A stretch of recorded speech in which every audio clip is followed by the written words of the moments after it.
organization is as only good as its leaders. This is the case for business, for politics, for any category that you can truly think of.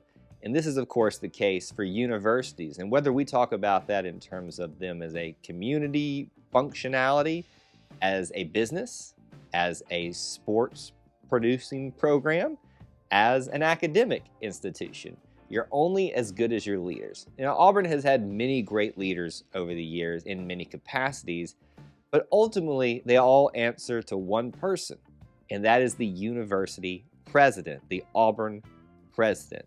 Over the past decade, it's been pretty interesting watching the trajectory of this office as it's gone through some ups and downs, not necessarily good or bad, but what's gotten to this point in the beginning of a new era at Auburn University is interesting to kind of recount and look forward to the future. And that's what I want to do today, is look forward to the future of our leadership at Auburn University, but also recounting the past, especially the past decade. That's what we're getting into here on Ever to Podcast, which is our short form audio and video podcast series where we dive into the news and the topical conversation that's important right now to the Auburn family. Whether you're listening to us on podcast or you're watching here on YouTube, we appreciate you spending some time with us. And if you haven't, please do make sure that you're subscribed on either or both those formats so you don't miss any content that we're putting out exclusively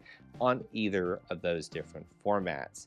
Back to the topic at hand that I appreciate you tuning in to hear my thoughts on today. And I'll be interested to talk about this one because honestly, this one has a little bit of a personal ring to it for me for several reasons. Obviously, I'm invested in Auburn University. Obviously, Auburn sports, but the university as a whole, the town, the whole of the Auburn culture. We talk a lot about the whole of the Auburn experience. And yes, that extends even to who our leaders are at Auburn.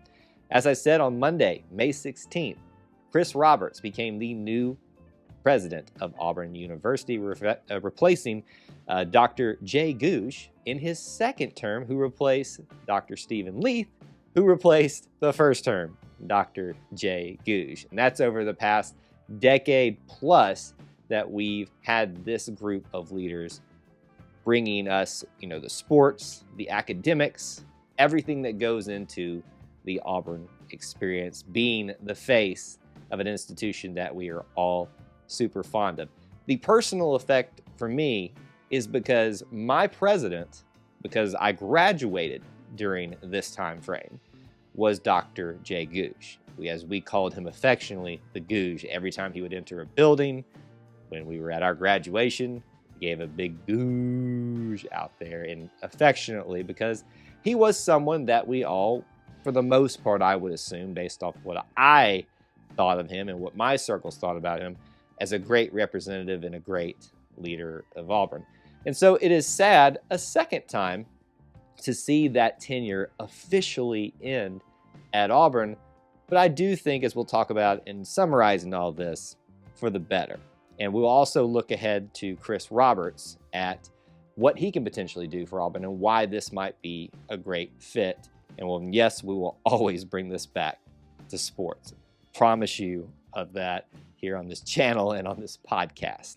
Now, let's take a step back for just a second and kind of talk about the beginnings of all this. And no, I'm not going to take you back through countless years of Auburn University history, of presidents, bygone, past, all that stuff. We're really talking about this group because it's really what has defined, especially over the last decade plus, what Auburn has become, and seen a lot of change, whether you think that's good or bad, over the past decade. We'll start with Dr. Jay Gogue. If I've got my numbers correct, look this up before we started recording here. 2007 is when his tenure officially began at Auburn. For me, as someone who was just really beginning to have Auburn as an option, I graduated from high school in 2005. I really wasn't thinking about presidents back then. But through what the university has been through in that time, athletically, academically, as I said before, good and bad wise, You would think now that you would be more cognizant of that, but me as a young college guy just wanting to get to Auburn, it was the least thing from my mind. Dr. Gogue is the one I said that I walked across the stage, and he's the one who didn't hand me the diploma. That was the provost, I believe, and shook my hand, and I have a picture of me shaking Dr. Gouge's hand. So that's why it's important to me, because he is the guy who I have that photo with, signifying that that piece of paper that I have hung up on a wall means something, and it's real, and it's official, because this guy is the one that approved it. It's his name on it. That's why it means so much to me. When you think about sports in this time as well, he really did start seeing the transition from an old guard, I don't want to call it, but to a new, more modern Auburn athletics program as we like to think about it. I mean, if you think about during this time, he brought Gene Chizik in, he brought Gus Malzahn eventually, and effectively, because he was here during this time, brought Coach Harsin. So he really has had his hand in every bit of the football program.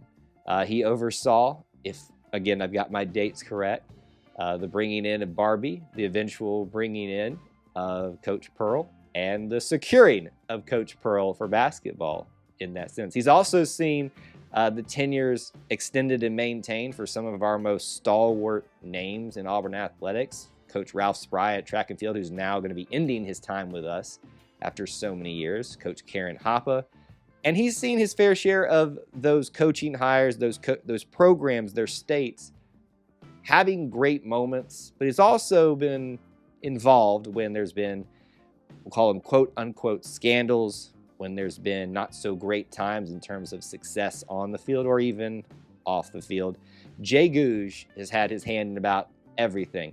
But I think when you look at the most part of it, you'll probably look and see, hey, this guy, for the most part, led us in a great way, even through some of the more difficult times. If you think about it, he went through the poisoning of the Tumors Oak trees with us. And I know that seems trivial to some folks, but for a lot of us, that's a big thing. It was during my time as a student. Led us through, other tragedies and other low moments. And that's what a leader really is. Someone who leads us through the highs and the lows and does it to the best of their ability. Not always being perfect, maybe sometimes making mistakes, but doing it to the best of their ability. I do want to recount a little bit about Dr. Stephen Leith. And while I don't want to sit here and disparage anybody who can't defend themselves, but I think it's a fair statement to say that the short tenure of Dr. Stephen Leith here was probably one that not a lot of people look fondly upon. There was some tumultuousness with athletics during that time. There were coaches that were let go. There were coaches that were people believe should have been let go sooner and were secure during that time. We can debate that back and forth all we want. One of the more controversial things that I remember, and can't remember when I was discussing this on our podcast network, if it was his directive or he was just involved in it, but there was an attempt to change the logo for Auburn to make it more cohesively succinct. And in all reality, it probably wasn't exactly him leading that charge, but it definitely was under his tenure. And it definitely was under his leadership. And I remember how badly that failed and how much backlash there was. It was an interesting time. You think Auburn Twitter is fun now? I remember back when the logo was, and that wasn't too far. I say that like I'm some old geezer, but that was an interesting couple of days and weeks when that became a reality on social media and how much people hated the potential change of Auburn's iconic A and U interlocking look and trying to take away some of that, they call it negative space that's there that kind of makes it hard for branding and stuff like that. But thankfully, that did not change, at least from my perspective. Dr. Stephen Leith, I think there's always been this interesting thing with Iowa State that for some reason we go get these guys, the president, former coach, Gene Chizik, doesn't really end well with them, does it? Which makes it even more ironic because we just got a transfer defensive back from Iowa State. Craig McDonald, made a little joke about him. We did a video about that recently if you want to go check that out on YouTube. And, hopefully he can buck the trend of people leaving Iowa State and coming to Auburn. And hopefully his tenure here as a defensive back ends much better than Coach Gene Chizik's did, even though he got a championship out of it, and Dr. Stephen Leaf did as well. When he got here, it's one of those things where a lot of people liked the pick because it was something outside the norm. It wasn't, an Auburn person. But I think, as I'll get to when we talk about Chris Roberts, that was probably where the biggest mistake was, is that there is some degree of, whether it's in athletics, academics, or just leadership in whole, when it's involved with Auburn stuff, you kind of need to have someone that's got Auburn ties. And I know a lot of people don't agree with that. But I think when you look back, the ones that have at least some tie to us are usually the most successful. Usually. Not always the case. We can look back to examples like Pat Dye, right, in football, who did not have any ties to Auburn outside of being a Georgia guy and having that relationship between Auburn and Georgia. So there are exceptions to that rule, but by and large, having someone that's connected with the university, the people, is what really succeeds. Dr. Stephen Leaf moves on. Jay Gogue thankfully comes in and just gets us through some tough times and gets us to the point where we start finding someone to lead us.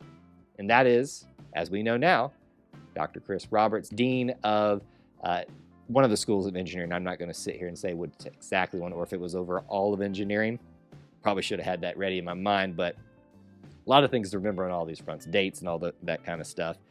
But a dean in a very prominent and important role here at Auburn University. So when we talk about, is this the right fit for Auburn, there's definitely some angles that you can attack it from. And we'll always bring it back to sports here, but let's start with some of the academic side. Engineering is what Auburn is known for, at least one of the big academic things that they're known for. So it makes sense to get somebody aligned with what school has the most prominence for you, brings in the most money for you, and that's the engineering schools. Makes the most sense. From that checks a box right there. I go back to somebody who needs to be some sort of alignment or allegiance with Auburn. Doesn't have to be the quintessential Auburn guy. Doesn't have to have played on a team here. Doesn't have to, even have graduated here. But as Pat Dye has said, and statements from him before he passed away, that Auburn was who I was, and I just didn't know it until I got to know it. So that's kind of what I feel like with Dr. Chris Roberts. This is a guy that didn't graduate from Auburn, but has been here since 1993, I believe, and has stayed here and become part of the community, the people. And I think that's going to be an incredible fit for Auburn, because it's someone with outside experience, outside perspectives, but has spent enough time here to know what makes us tick, to know what pisses us off, to know what makes us happy, and to know and understand that as much as a lot of us talk about it valuing the whole of the Auburn experience, that it always comes back to the sports. It does. Football is king. Sports are king. It's just the fact of the matter. It's your biggest marketing arm of the university, and someone who understands that and someone who appreciates that is what I think we're going to find in Chris Roberts. I don't know Chris personally. Hopefully one day we'll get a chance to meet, maybe even interview him. But what I have been told through people that I've discussed Chris with, I say Chris like we're on a name, Dr. Roberts with, is that different walks of life too. Students, people who are actually faculty, people who have met him personally. Every account that I've heard is what a nice guy he is, how much he loves Auburn, and how much he wants to see this university succeed, not just where it's at now, but be better in all aspects. And if you listen to some of his remarks today in videos they put out, that's what he echoed. Imagining, I can't remember the exact slogan, but imagining beyond where we are now and where Auburn could be.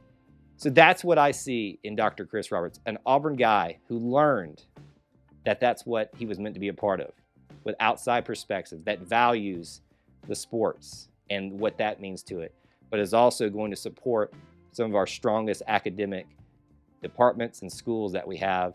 And I think that's going to be a huge asset for Auburn, and hopefully will be a long tenure here at Auburn. Now, again, I don't want to disparage Dr. Leaf, but with the short time and the way things kind of moved off from him, I'm going to just kind of push that tenure to the side. But I do want to sit here and thank Dr. Jay Gogue. You were my president. I thank you for shaking my hand and letting me usher in a new chapter of my life, and you will always be the guy that led the university and in some ways the people that I love so much. Thank you, Dr. Gogue. Dr. Chris Roberts, thank you for choosing us, for continuing to be a part of us, and for being willing to spend now the rest of maybe your days, your working days, as our leader and trying to get us to be the best that we can be and beyond in athletics, in academics, as a community, and as a family. So I'd like to welcome formally Dr. Chris Roberts as our new president, and we look forward to how your leadership will bring us to new heights as an Auburn family.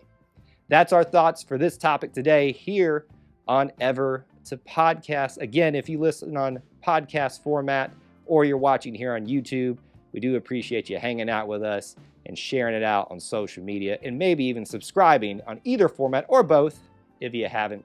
So do share your thoughts on the comment section here on YouTube, or you can share your thoughts on the post on social media if you listened on the podcast app. Thank you for tuning in today. Until we talk again to share more of the Auburn experience with you, War Eagle.